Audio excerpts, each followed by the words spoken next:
Salut à tous, bienvenue sur la chronique reptile, salut Benji. Salut Rudy, salut tout le monde. On se retrouve aujourd'hui pour une nouvelle vidéo, à tout de suite. A tout de suite.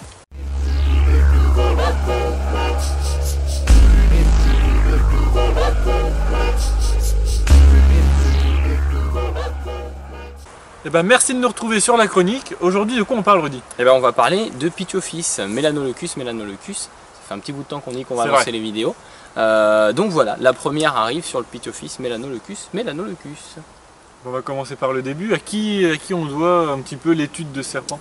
De serpent, donc ça, on le doit à monsieur, donc c'est François-Marie Daudin, mort en 1803. L'époque où d'ailleurs il a publié en fait l'étude sur le Pithiophyse.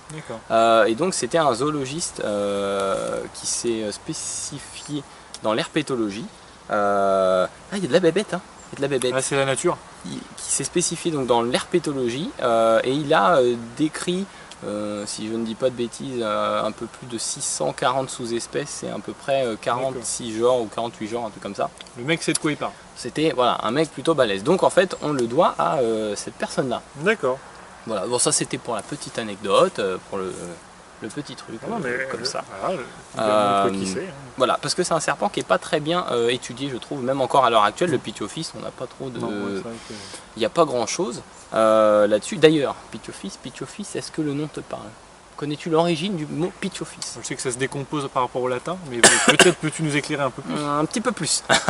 Alors, en fait, ça vient tout simplement du latin ou du grec, parce qu'il y a deux versions, on ne sait pas trop encore, mais d'après les recherches que j'ai pu faire, et que tu as pu faire aussi, un petit peu, donc déjà le mot ophio, ça vient en fait, ça veut dire serpent, en latin et grec, si je ne dis pas de bêtises, et le mot pithi, pour les Grecs, voudrait dire pain, puisqu'il y a une grosse erreur qui est faite sur le Pithiophyse, c'est qu'on appelle ça souvent, la plupart du temps, le serpent taureau, sauf que le Melanoleucus, qu'il soit Mugitus odingi ou Melanoleucus, ne s'appelle pas le serpent taureau, mais le serpent des pins.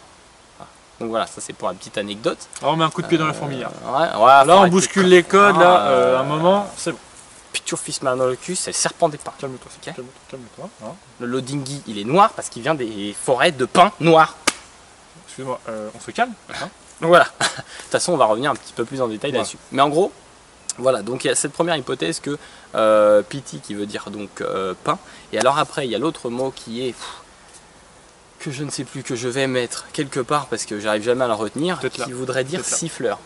D'accord. Voilà, serpent siffleur. Donc il y a encore ces deux petites théories là-dessus, mais c'est vrai que le Pithiophyse est mal étudié, et encore en France il est très mal méconnu, parce qu'il a mauvaise réputation, peut-être que c'est pas, voilà, il est pas trop encore connu, puisque dans les années 2000, deux personnes, effectivement, c'est Jesus Rodriguez ou je ne sais plus. Moi j'ai du mal avec le nom. Oui, mais je sais, j'ai fait espagnol.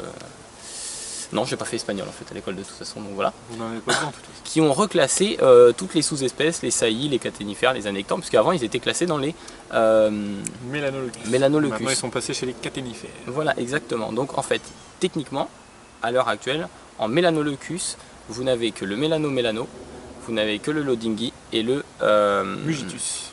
le Mugitus. Voilà pour la petite introduction un petit peu, c'était la partie histoire, la partie un petit peu voilà, c'était... Voilà. Alors, de toute façon, hein, sous quelques semaines, vous aurez un devoir qui vous sera parvenu pour retracer ce qu'on a dit. Hein. Voir ceux qui suivent et les autres. Voilà. La meilleure note aura un cadeau. Oh. Voilà, on va vous faire bosser. On parlait d'un jeu concours, ben voilà. Thèse antithèse sur le Melanoleucus, 30 pages. Donc voilà. Alors, as-tu d'autres petites questions sur le mélano, ou est-ce qu'il y avait des... Bah écoute... On peut rentrer dans le vif, dans le détail. Voilà.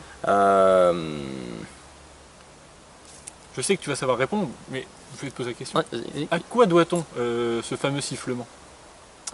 Alors on va rentrer dans la partie un petit peu plus anatomique. Alors puisqu'on parle d'anatomie, on va rentrer un petit peu dans le détail. Et si tu es d'accord, on va rentrer un peu plus dans ce qui fait que le Pithiophyse a mauvaise réputation. Le Pithiophyse, en France, il a mauvaise réputation par les terrariophiles parce que c'est déjà, pour moi, c'est pas du tout, et je pense que toi c'est pareil, c'est pas du tout justifié. Non, c'est pas fondé. Mais pas du tout. Mais alors, vraiment, c'est de grosses conneries. Le Pithiophyse, quand vous l'avez en main, c'est comme si vous aviez une goutte. Hein. Franchement, voilà. Seulement, déjà, on va parler sur le côté esthétique. C'est vrai que esthétiquement, quand on le regarde, quand on regarde la tête, il a une tête assez agressive. Déjà ça c'est dû par rapport à l'écaille supraoculaire, donc celle qui va se trouver au-dessus, qui est légèrement un petit peu... On dirait qu'il est tout le temps énervé. On dirait qu'il est vénère. Ouais, on dirait moi le matin quand je me lève. Il est pas content. Il est pas content. Donc pas déjà ça donne... il a de grands yeux, ça donne un effet assez énervé. Il a une tête bien particulière parce que c'est pareil, là je parlais des écailles, au niveau de l'écaille rostrale, donc c'est la première, celle qui est devant, elle est vachement triangulaire et allongée, ça lui fait une tête assez massive, assez costaud. C'est vrai qu'il fait, quand on le regarde, il fait serpent un peu... Ouais, voilà. On n'a pas envie de... Voilà. Toque dedans, hein. Donc voilà, esthétiquement déjà, il a cet air un petit peu nerveux, un petit peu agressif, et puis il a son côté aussi que je trouve très serpent désertique. Par ses écailles, par sa texture, parce qu'il n'a pas du tout la même texture que d'autres serpents. Oui, les écailles sont carénées. Voilà, exactement. C'est vraiment, ça a une texture autrement, il fait très désertique. C'est pas comparable au toucher d'un autre serpent.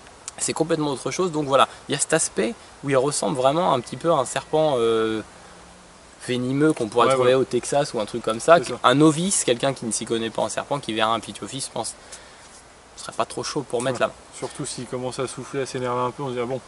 Voilà, et donc ça revient à ce que tu disais. Voilà. On va parler d'organes. Voilà. Par rapport au Pithiophyse, donc après cet aspect physique, on va aussi retrouver le côté morphologie où les Pithiophyses sont équipés d'une quille. Alors la quille, c'est ce que vous voyez actuellement. Je suis désolé, je me permets de la faire. Comme au bowling.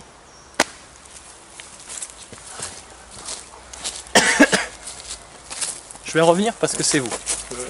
Mais lui, je ne sais pas s'il va faire toutes les vidéos. Donc, la quille, c'est ce que vous avez en photo. C'est un petit organe qui permet donc de faire ce sifflement.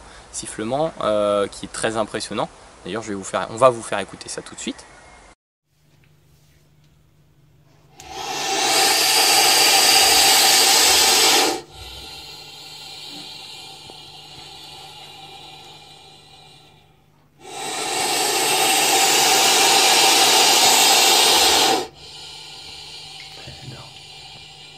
Voilà, donc ça, c'est le bruit typique du Pithiophyse et qui est relativement très impressionnant pour les gens avec sa posture. Ouais, surtout quoi, c'est surtout accompagné de la position défensive. Je vais mettre une petite vidéo du tien chez toi. Tu sais, du Mélano albinos qui est en reste dans la cachette. Je vais vous mettre ça là tout de suite. Vous allez le voir soit par là ou en grand ou en petit, je ne sais pas encore. Donc voilà, la posture plus le souffle fait que ce serpent est déjà très impressionnant. Il y a un autre système, c'est la vibration au niveau de la queue. Toi tu restes sage parce que je te connais. Les fans à 2 balles. Attendez, attendez. Pas de ça quand même. Hein. Donc il y a les vibrations au niveau de la queue. Donc voilà, c'est pour ça que Benji et moi, on vous dit que ce côté mauvais caractère n'est pas fondé, puisque c'est un serpent qui prévient en fait énormément. C'est ça. Contrairement à d'autres espèces. Un boa qui d'après sans prévenir. Voilà, moi je suis pas un grand fan des boa constrictors, je trouve ça con, faux cul. En fait, j'aime pas. Ça va et d'un coup, hop, il te bouffe. Tu sais pas pourquoi. Sans raison, c'est gratuit.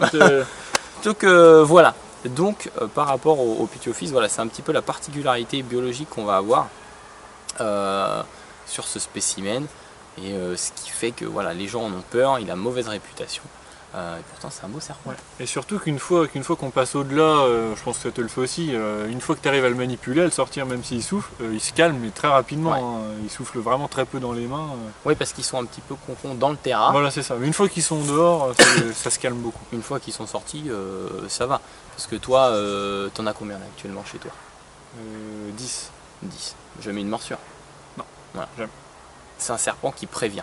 Donc nous on invite sincèrement, c'est pour ça qu'on reproduit l'espèce avec Benji, à sortir un peu de ces sentiers battus. Ouf. La phrase dans le... Ouf. Je pense qu'on peut s'arrêter. Ouais, non. Allez, je me casse. Moi non. Donc on essaie aux gens de faire comprendre avec ceux qu'on vend ou autres qu'il y a d'autres serpents. Il faut arrêter d'être sur le gut. Essayer de voir un peu plus loin. Quoi. Ouais. Putain, il n'y a pas que ça, il n'y a pas 2-3 espèces de serpents. Il y a beaucoup de... D'ailleurs toi t'étais pas trop Pithiophyse au début. Non, et puis c'est quand j'étais venu chez toi que j'avais pas mal aimé, puis maintenant je fais que ça. Ouais, c'est ça, parce que c'est un très beau serpent qui mérite d'être connu et on espère que ça va se développer sincèrement en France, parce que c'est super cool. Au niveau du maintien, un petit peu, on va parler de maintien. Donc là, on va se spécifier que sur le mélano. Déjà, niveau taille, on va compter un serpent entre 1m30, 1m60, 70. Alors j'ai vu qu'on a le record, c'était 2m10. Ouais. C'est déjà une belle bête. Oui. Faudrait qu'on remesure ma femelle, puisque moi... Oui, un beau bébé. Hein, ouais, je pense qu'elle est quand même costaud. Faudrait qu'on la mesure, un de ces quatre, qu'on s'amuse à faire ça.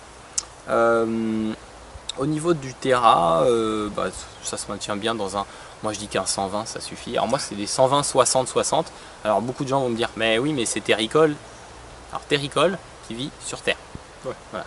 Terricole, c'est pas arboricoles. Voilà, ça vit sur terre. C'est pas sous terre, c'est quoi? C'est sur la terre. Enfin sur la terre, sur le sol on va dire. Donc ce n'est pas du tout arboricole. Pourquoi je prends du 60? Alors là c'est une question personnelle, c'est juste pour en fait tu sais avoir un peu plus de visuel dans le terrain, pour éviter d'avoir un terrain où tu vois rien. Tout écrasé. Ouais, parce que c'est con. Oui. Ça fait pas top. Ça fait pas terrible. Donc voilà, serpent terricole, surtout qui n'aime pas l'humidité. Donc on ne dépasse pas les 50. En termes de substrat, il y en a beaucoup. Moi j'ai envie de me mettre à l'argile. Toi je sais pas qu'est-ce que tu utilises sur tes... Moi question pratique, je mets du lino. Lino. Comme un rapport avec votre nom?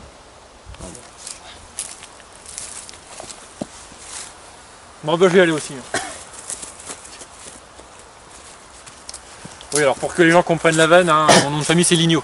Voilà. Hein, non mais je vais fermer ma gueule. Oui, non mais on va faire ça. Allez-y, continuez sur on va faire ça. Vous voulez continuer sur le développement sur mon nom de famille? Non, bah, ça va aller. Hein. Ah, d'accord. Peut-être que je donne mon numéro également. Hein, des gens intéressés. 06. Donc, ça commence par 06. Donc, continue. On s'éparpille, ça devient n'importe quoi cette émission. Parce que tu pars par là, je pars par là. Donc, excusez-moi, on a dit terricole, pas plus de 50% d'hygrométrie. Moi j'ai le projet par la suite de tous les mettre sur argile. Oui, voilà. Pas mal aussi. Sur argile, c'est un sol relativement sec. D'ailleurs, on ne l'a pas dit, pourquoi serpent des pins? Une question. Oui. Et bien parce que la majorité des Pithiophyes en fait vivent dans des pinèdes. Des forêts de pins. Voilà, des forêts de pins, je me fais bouffer. Des forêts de pins ou des endroits vachement assez secs, c'est vraiment pas dans l'humidité. Voilà. Hein. Vous trouverez jamais un Pithiophyes en termes géographiques à plus de 700 ou 800 mètres d'altitude. Pas possible. Ni dans les Everglades. Ouais. Donc c'est vraiment, voilà, ça reste vraiment une hygrométrie assez sèche. Donc voilà, c'était pour cette anecdote que j'avais pas dit. En termes de température, toi tu les chauffes à combien? Moi je suis autour de 27, 28 en journée. Ouais, alors beaucoup de gens, effectivement, après on parle toujours pour notre expérience. C'est notre expérience, personnelle. On ne critique pas les gens. Ça veut pas dire que nous c'est forcément bien. Maintenant, c'est des constats par rapport à notre expérience. Voilà ce qui a été fait. Maintenant, il n'y a pas qu'une façon de faire. Nous, nos serpents mangent, muent, se reproduisent. C'est que logiquement les paramètres sont bien. Effectivement, normalement on voit toujours que la température c'est entre 30 et 31 degrés. Benji et moi on a constaté qu'en chauffant nos terrariums, en mettant un point chaud à 31, ils avaient trop chaud et ils se barraient toujours au point froid où il y avait 28. Ils se mettaient jamais... Donc moi je laisse toujours un point chaud quand même à 29-30, mais on a constaté qu'ils étaient toujours plus, c'est vrai, à 28, 29. Je pense qu'ils sont bien à cette température là. Donc voilà, nous on les maintient à cette température. Maintenant, la plupart des gens vont vous dire 30, 31. Voilà, moi je les maintiens à 29. Ils se portent très bien. Au niveau de l'activité, c'est des serpents qui vont sortir plus le matin ou le soir. Pas trop en journée, ils sont pas trop actifs. Donc voilà, en maintien, c'est quand même relativement simple. Je sais pas, j'ai entendu un petit bruit. Qu'est-ce qui se passe? C'est peut-être la fin, peut-être notre dernière vidéo. Mon Dieu. Oh mon Dieu. Non, ça va nous sonner. Non, bon, c'est bon. En maintien, c'est quand même relativement facile. Enfin, je sais pas, toi, est-ce que tu as eu des difficultés de maintien? Non, et puis c'est quand même un serpent assez résistant.